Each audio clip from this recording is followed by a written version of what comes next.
ચાલો જાણીએ આજના સમાચાર। અમદાવાદમાં ગઈકાલે તારીખ 11/1/2026ના રોજ પરમ પૂજ્ય મહંત સ્વામી મહારાજના દિવ્ય સાનિધ્યમાં યોજાઈ સમર્પણ દિનની પ્રેરણા સભા।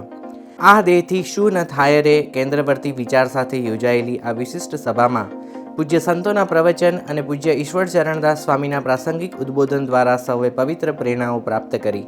પરમ પૂજ્ય સ્વામીશ્રી સમક્ષ યુવકોએ ભગવાન શ્રી સ્વામિનારાયણના સમકાલીન ભક્તોની પ્રેરક ગાથા સાંસ્કૃતિક કાર્યક્રમ દ્વારા પ્રસ્તુત કરી। સભાના અંતે સ્વામીશ્રીએ આશીર્વાદ પાઠવી સૌને કૃતાર્થ કર્યા।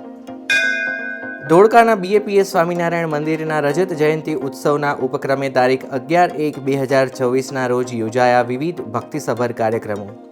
શાકોત્સવ અને જોડી ઉત્સવ અંતર્ગત યોજાયેલી પ્રેરણા સભામાં પૂજ્ય અક્ષર ચરણદાસ સ્વામીના કથામૃતનો લાભ પ્રાપ્ત કરી હજારો ભક્તો ભાવિકોએ ધન્યતાનો અનુભવ કર્યો। મહેસાણા જિલ્લાના વિસનગર ખાતે તારીખ 10/1/2026ના રોજ પૂજ્ય સંતોની ઉપસ્થિતિમાં યોજાયા વિવિધ કાર્યક્રમો। હજારો ભક્તો ભાવિકોની ઉપસ્થિતિમાં યોજાયેલી શાકોત્સવ જોડી ઉત્સવની સભામાં સત્સંગ દીક્ષા ગ્રંથનો મુખપાઠ કરનારા બાળ વિદ્વાનોને સ્મૃતિભેટ અર્પણ કરી બિરદાવવામાં આવ્યા। BAPS સંસ્થાની આવી જ વિવિધ અપડેટ્સ માટે સતત જોડાયેલા રહો BAPS પ્રકાશ એપ સાથે।